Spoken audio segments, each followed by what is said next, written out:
2025-এর মাধ্যমিক শিক্ষার্থী বন্ধুদের আজকে ইংরেজির রাইটিং সেকশনের সাজেশন। তোমাদের রাইটিং সেকশনে 30 নম্বর থাকে, প্রত্যেকেই জানো। কিন্তু যেটা জানা অনেকেরই নেই সেটা হচ্ছে কিভাবে লিখলে ফুল মার্কস পাওয়া যায়। তোমাদের দুটো বিষয় বলি। প্রত্যেকটি রাইটিংয়ের জন্য যে 10 নম্বর করে থাকে তাতে বিভিন্ন অংশে বিভিন্ন রকম নম্বরের বিভাজন থাকে।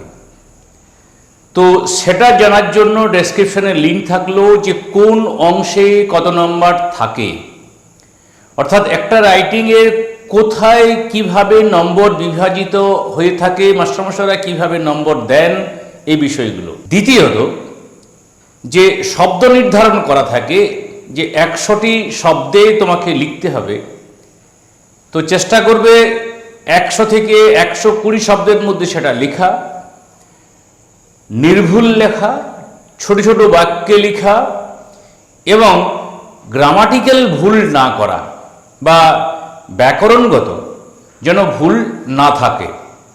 যে সমস্ত বিষয়গুলো লিখতে বলা হয়, যদি কোথাও হিন্টস দেওয়া থাকে সেই সমস্ত হিন্টসগুলোকে তুমি কিন্তু কমপ্লিট করবে।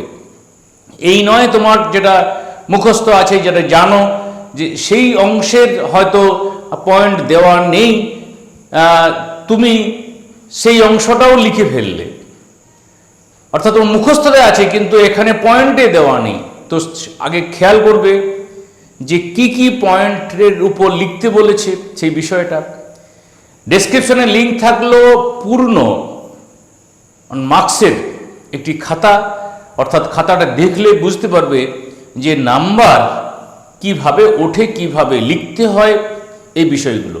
তো চলো তাহলে আজকে আমরা বিভিন্ন বছরের অর্থাৎ বিগত বছরগুলিতে কিভাবে ইংরেজির প্রশ্ন এসেছে এবং 25-এ কি আসতে পারে সেটার একটি গুরুত্বপূর্ণ সাজেশন। আশা করি প্রত্যেকে উপকৃত হবে। সকলকে পুরোটা দেখার জন্য, ভিডিওটা লাইক করার জন্য অনুরোধ রেখে শুরু করছি। প্রথমে আমরা বিগত বছরগুলির প্রশ্ন দেখব এবং রাইটিং স্কিলে কি কি থাকে সেটা একটু জানা দরকার। তোমাদের থাকে নোটিশ, অর্থাৎ সিলেবাসের বিষয় বলছি, থাকে রিপোর্ট রাইটিং, আর চিঠিপত্র অর্থাৎ লেটারের তোমাদের সম্পাদকীয়, বন্ধুকে ব্যক্তিগত অফিসিয়াল এই চিঠিগুলো সাধারণত থাকে, স্টোরি রাইটিং গল্প, বায়োগ্রাফি অর্থাৎ জীবনীমূলক এবং প্যারাগ্রাফ রাইটিং অনুচ্ছেদ রচনা, সাথে প্রসেসিং কোনো খাদ্য বা অন্য কিছু বিষয়ের প্রসেসিং থাকে। তোমরা 3টে প্রশ্ন থাকে, প্রশ্ন সংখ্যা 7, 8 এবং 9, অর্থাৎ প্রশ্নের দাগ সংখ্যা 7, 8 এবং 9। 17তে কি এসেছে স্টোরি, লেটার, প্যারাগ্রাফ। 18তে লেটার, বায়োগ্রাফি, রিপোর্ট। এইভাবে যদি আমরা দেখি, অর্থাৎ 17 সালে এই সিলেবাসটা শুরু হয়েছিল, তো 24 সালে আমরা কি কি দেখেছি না, 24 সালে পার্সোনাল চিঠি এসেছিল যে most favourite festival in West Bengal. দ্বিতীয়টা রিপোর্ট এসেছিল ট্রেন অ্যাক্সিডেন্টের উপরে। তৃতীয়ত নোটিশ এসেছিল যে organised a sit and draw competition তোমার স্কুলে। তাহলে এই 3টে এসেছে, কোনটা সব থেকে বেশি গুরুত্বপূর্ণ? তাহলে আসেনি দেখো প্যারাগ্রাফ, স্টোরি রাইটিং, এগুলো আসেনি। তার প্রথমে আমরা স্টোরি রাইটিং রাখছি 1, 2 হচ্ছে প্যারাগ্রাফ রাইটিং, 3 হচ্ছে বায়োগ্রাফি রাইটিং, 4 প্রসেসিং বা প্রসেস রাইটিং, আর 5 এডিটোরিয়াল লেটার রাইটিং বা অফিসিয়াল লেটার রাইটিং। এটা মূলত এই 5টি বিষয়। তার মধ্যে কিন্তু প্রথম 4টি অত্যন্ত গুরুত্বপূর্ণ, এটা সবাই একটু মেনটেন করবে। আর কি করে সহজে লিখতে হয় তার জন্য ডেসক্রিপশনে লিঙ্ক থাকলো, অবশ্যই দেখে নেবে, কিছু কিছু জিনিস এখান থেকে পেয়ে যাবে। প্রথমে স্টোরি রাইটিং এর বিষয়টা বলি। দেখো এরকম একটা লাইন থাকবে প্রথমে, develop the following points into a story and add a suitable title to it. Title লেখার জন্য 2 নম্বর থাকে। তাহলে এরকম পয়েন্ট দেওয়া থাকবে, সেই পয়েন্টকে বেস করে তোমাকে উত্তর লিখতে হবে। আমি এখানে পুরোটা পড়ছি না, তুমি দেখতে পাচ্ছ। বা এরকম থাকতে পারে, write a story with the help of the following points. এখানে গল্পে এটা প্রথম গল্প ছিল, এখানে যে আছে আর কি, সোলজার মাংকি এই বিষয়ে যে গল্পটা আছে, খুব তৃষ্ণা তার পেয়েছিল, জল পাচ্ছিল না, গাছে উঠতেও পারেনি, তো মাংকির সাহায্য নিয়েছিল। An act of kindness, the woodcutter, a thirsty crow, a clever fox, hare and tortoise, definition of a real man, forgetful scientist, two friends and the bear, the greedy farmer and the golden swan, a great sacrifice. তো 11টি বিষয় থাকলো, এই বিষয়গুলো অবশ্যই করবে। যেটা পারবে না সেটা আমাদের জানিয়েও পরবর্তী ক্ষেত্রে তার উপর লিখে দেওয়া হবে। প্যারাগ্রাফ রাইটিং, প্যারাগ্রাফ রাইটিং কি কি থাকতে পারে না, benefits of early morning exercise or morning walk. First, your favourite, সেটা অথার হতে পারে, সেটা স্পোর্টসম্যান হতে পারে, সেটা প্লেয়ার হতে পারে, সেটা সোশ্যাল রিফর্মার হতে পারে। এই যে এক্সাম্পল ঈশ্বরচন্দ্র বিদ্যাসাগর, এখানে অ্যাকচুয়ালি এই প্যারাগ্রাফ রাইটিংয়ের মধ্যেও কিন্তু বায়োগ্রাফি অনেক সময় চলে আসে। Importance of growing more trees, সবুজকে পৃথিবীর বুকে বসাও আবার করে, বেশি করে, তার গুরুত্ব। Importance of punctuality in student life or duty of student, স্টুডেন্টের দায়িত্ব কর্তব্য এই সমাজে। তারপর রইল a visit to a place of interest, তোমার আগ্রহ রয়েছে এমন একটি প্লেসে তুমি ভিজিট করেছো। এ মেমোরেবল স্কুল ডে, তোমার স্মরণীয় দিন, স্কুলে স্মরণীয় দিন। ইয়োর ফেভারিট সাবজেক্ট, তোমার প্রিয় বিষয়। ইয়োর এম ইন লাইফ, তোমার জীবনের লক্ষ্য। Importance of news paper reading. Pollution on environment, your parent.